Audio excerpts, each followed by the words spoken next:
एक माँ अपने बेटे को देखकर मुस्कुरा रही थी, लेकिन उस मुस्कान के पीछे एक छिपा हुआ था डर। डर की जरा सी चोट भी उसके लाल की जान ले सकती है। यह कोई आम माँ नहीं थी, वो थी ब्रिटेन की महारानी विक्टोरिया, जिनका खून शाही तो था, पर उसी खून में छिपा था एक ऐसा दोष जिसने न केवल न जाने कितनी रानियों की गोद सोनी कर दी और यूरोप के ताज को खून के आंसुओं से रंग दिया। यह कहानी है शान की नहीं, पहचान की, जब एक बीमारी बन गई शाही विरासत।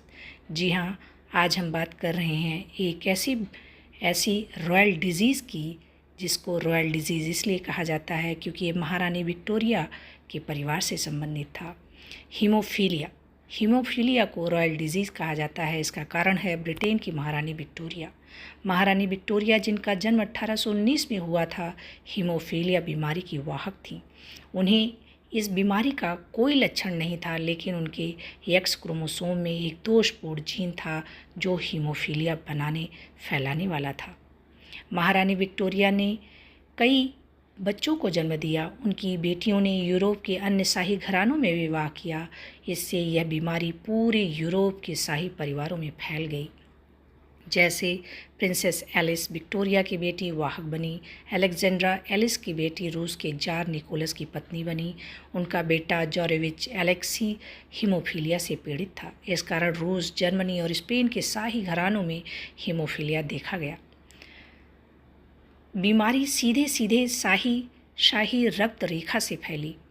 आम लोगों में उस समय यह बहुत दुर्लभ थी। इसने कई शाही युवराजों की जान ले ली और इतिहास की दिशा को ही बदल दिया। 19वीं सदी में हीमोफीलिया के कारण और इलाज के बारे में सीमित जानकारी थी। धीरे धीरे वैज्ञानिकों ने समझा कि यह x linked recessive genetic disorder है। दिलचस्प बात यह है कि महारानी विक्टोरिया के पूर्वजों में यह बीमारी नहीं थी, इसलिए माना जाता है कि यह जीन उनमें अचानक अर्थात स्पॉन्टेनियस म्यूटेशन से उत्पन्न हुई। महारानी विक्टोरिया ने एक साम्राज्य को जन्म दिया, पर साथ ही एक जीन ने शाही परिवारों की नीयत भी बदल दी। आज हम बात कर रहे हैं हीमोफीलिया डिजीज़ के बारे में।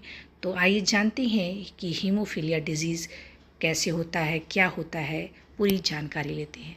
हीमोफीलिया एक आनुवंशिक बीमारी है। इसमें रोगी के शरीर में खून का थक्का, ब्लड क्लॉटिंग नहीं होती, या इसके बनने की प्रक्रिया सही से काम नहीं करती। इसका मतलब यह है कि अगर किसी को चोट लग जाए या अंदरूनी ब्लीडिंग हो तो खून रुक सकता है और रुकता नहीं है। खून रुकता ही नहीं है और लगातार बहता रहता है।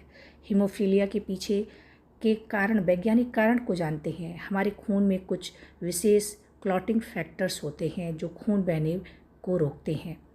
खून अगर बहता है तो उसको रोकते हैं। हीमोफीलिया में ये क्लॉटिंग फैक्टर या तो नहीं बनते या बहुत कम मात्रा में बनते हैं। यह बीमारी एक्स गुणसूत्र से जुड़ी होती है और ज़्यादातर पुरुषों में पाई जाती है। महिलाएं इसकी वाहक ही होती हैं। हीमोफीलिया के लक्षण क्या हैं? इसमें हल्की चोट पर भी खून देर तक बहता है। त्वचा के नीचे नीले या काले धब्बे हो जाते हैं। जोड़ों में सूजन और दर्द रहता है। आंतरिक रक्तस्राव होता है। नाक से बार बार खून आता है और बिना कारण खून बहना, मसूड़ों से पेशाब में इत्यादि बहने लगते हैं। हीमोफीलिया 3 प्रकार के होते हैं। हीमोफीलिया ए, जिसका फैक्टर 8 की कमी से होता है, हीमोफीलिया ए, और हीमोफीलिया बी वहीं पर फैक्टर 9 की कमी से होता है। हीमोफीलिया सी जो होता है वो बहुत ही रेयर है, बहुत ही दुर्लभ है। इसका इलाज ये है कि नियमित रूप से क्लॉटिंग फैक्टर का इंजेक्शन लिया जाए। खून बहने पर तुरंत इलाज जरूरी होता है। कुछ मामलों में जीन थेरेपी भी एक संभावित इलाज है।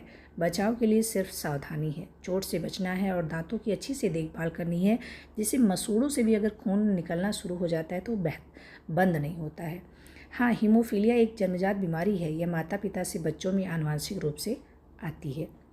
हीमोफीलिया एक चुनौती है, पर सही जानकारी और देखभाल से ज़िंदगी पूरी तरह से जी जा सकती है। थोड़ी सी सावधानी और जीवन जिया जा सकता है, लेकिन सावधानी ज़रूरी है। तो यह रही हीमोफीलिया के बारे में जानकारी, इससे संबंधित कहानी जो हम अक्सर सुनते आते हैं। फिर मिलेंगे किसी नई जानकारी के साथ। तब तक आप पढ़ते रहिए, हंसते रहिए, मुस्कुराते रहिए।